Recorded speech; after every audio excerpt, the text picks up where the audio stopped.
So we should always, as we say, we should always have this focus on bringing people from the periphery into the center. And that is the whole basis, I believe, for any government of any society, and indeed any technology. As you know that we are here today to discuss specifically about technological access, or access to technology, I should say. And that is very, very important.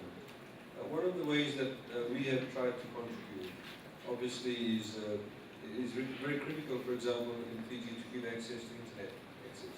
We have very low penetration rate for internet access in Fiji. We have very high penetration rate for mobile phone access, or voice access. We have very low penetration rate for data access. And that has been our focus. So we've gone around the countryside, and so far we've set up approximately 21 what we call telecenters, in which we generally partner with schools, and in those schools we give them free computers, webcams, scanners, internet connections, on the condition that after school hours, when the students finish using it, that the people living in that area, in that community, have access to that also. And you open it till the evening time, 6 or 7 or 8 in the evening. And in fact, in some of the schools, we are paying for security guards, because the school is concerned that somebody might come along and steal the computers, so we're paying for that also. And I'm glad to say that out of those schools, 12 of those schools are in fact located on what we call the ground floor. So people with any kind of disability, in particular people on wheelchairs, etc., are able to access that. In fact, I was talking to the Director of Communications. What we intend to do is that over the next year or so, make sure they have ramp access. In the same way we have in the Fijian Constitution, for the first time, we have now rights, or what we call socio-economic rights. And that involves government ensuring that people have the ability or the right to economic participation, transportation, etc. And of course, as the Prime Minister would have told you this morning, we have a specific provision of rights for people with disabilities. So it becomes incumbent upon the government to ensure, at least going forward now, to every single infrastructure development that we do carry out, has consideration of for people with disabilities. And we hope to instill that within our sort of telecommunications agenda. Just by way of background information, Fiji is also moving now from analog to digital television. We hope to have that done within the next 1 year.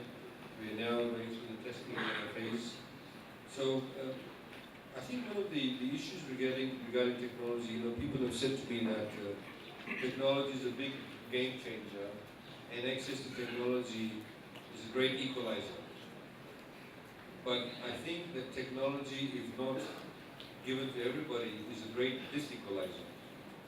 Because you can, for example, cherry pick or give people living in towns and cities, or people who are able to give them access to it. But if you don't give access to people with disabilities or people in the rural areas, you're creating even a bigger gulf between the haves and the have-nots. So I think technology is very much a challenge too, in the sense that it can become a disequalizer. So this is why we're happy to, for example, partner with ITU.